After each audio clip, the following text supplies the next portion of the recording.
Hi, my name is Lauren Bone, and I have been married to my husband Andrew for 7.5 years. We grew up in the same ward, and I did not like him.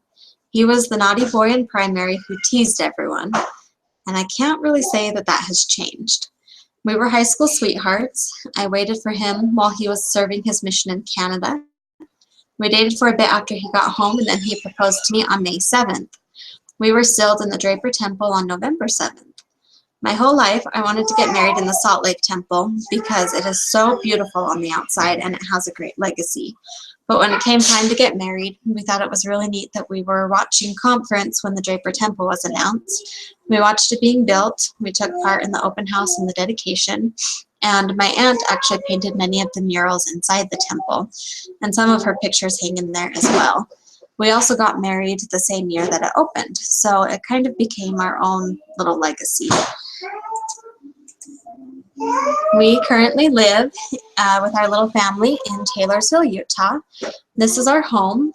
We have an interesting story with our home as well. We felt like it was time to sell our starter home, but I wasn't quite ready to buy another one yet. We moved into my parents' basement while we looked and looked and looked. And then there was this home that was really close to where both of our parents lived. In fact, I grew up on my grandpa's farm, and this house was on a piece of his farm that had been stolen by a con artist. This con artist convinced about 6 people to build this home. Most went bankrupt, one lost his business, and the con artist walked away with everything. It was really devastating. I noticed that as we were looking, this home was on the MLS, and I told my husband when I saw it that I just had to tour the house. Now, if you've ever heard anyone say you just know it's your house when you walk in, well, that is exactly what happened. I had gone by myself to look at it, and I had to bring my husband back because it was the one. It's not entirely in an ideal spot for a young family because there is road on all 3 sides of the home. One of my neighbors calls it the Peninsula House for this reason. When my grandpa heard about it, he kind of freaked out. He had to take a tour of it, and he told my realtor that this property had been stolen from him, and my realtor said, well, we're stealing it back, which is basically true because we got it much lower than the market value and much lower than they had been asking for it, which otherwise we couldn't have afforded it. This home is now special to me because my grandpa died unexpectedly a 1.5 years ago due to brain injuries from falling off of a roof. He was in such good shape for an 80-year-old that we really thought he was going to be around so much longer, and he had already survived so many weird things. So it's definitely true what they say to take your pictures and get in all of your I love yous. He's definitely well missed among our family. So our first child, Christian, was born on April 7th, a year or so after our marriage. At this point, we saw that we had a funny little pattern with the number 7, and all of it has just been one big coincidence. Christian is 6, and he loves chocolate milk, machines, and his yellow blanket. Amberly was born on May 7th, and she is our sassy 4-year-old. She loves princesses, jewelry, and her babies. James was born on October 27th, and he is 2. He has kind of been tough for us. He has a developmental delay, and so it's hard for us to figure out what he wants sometimes. There's lots of screaming and tears. We also recently discovered that his copper levels are really high, and apparently copper makes people highly aggressive. So we're currently working through that. But when he wants to, he can definitely melt your heart with his sweetness.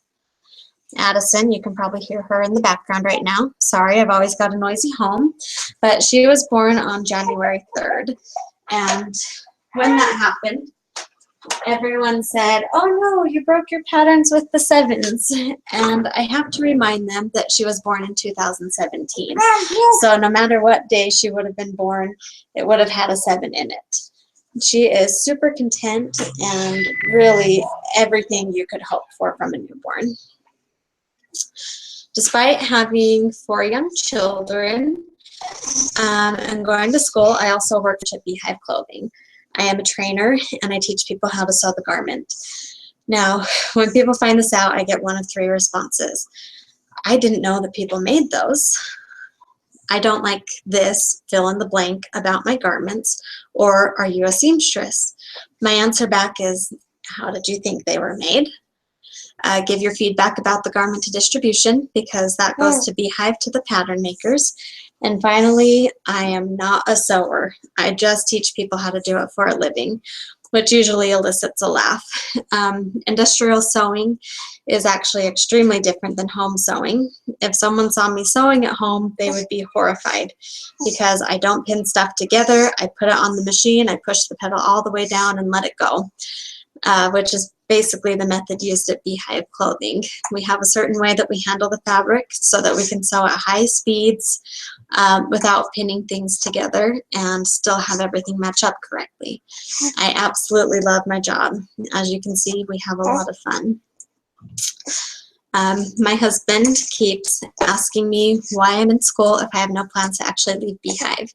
I don't think that I can use my particular degree at Beehive, but it is important to have a degree regardless of what you end up doing in life. I feel like I am late in the game for school. My whole life I wanted to be a massage therapist. I am still interested in that field, but things kept happening to make it not the right path for me. I did floral design for a while and I loved that. I also worked for an orthodontist and became interested in the dental world.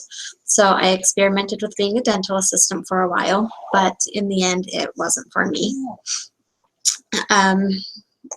Then my mom mentioned something called Pathway, and I wasn't really interested, but her, my dad, and myself decided to do it.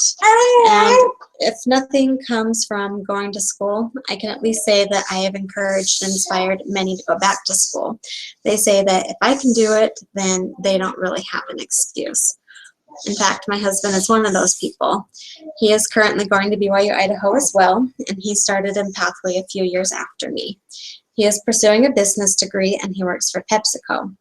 He actually graduated from the law enforcement program, but at least in Utah, it's very difficult to get a job as an officer. It's also sad to think that as an officer who puts their lives on the line every day, they make much less than my husband currently does, and his job could be considered much less important. But I guess that depends on how much you value your soda pop. Oops. As far as something unique about myself, I love to cook, craft, organize, try new things, and I love to donate my hair. So my haircuts are always very dramatic. I have donated about 4 different times.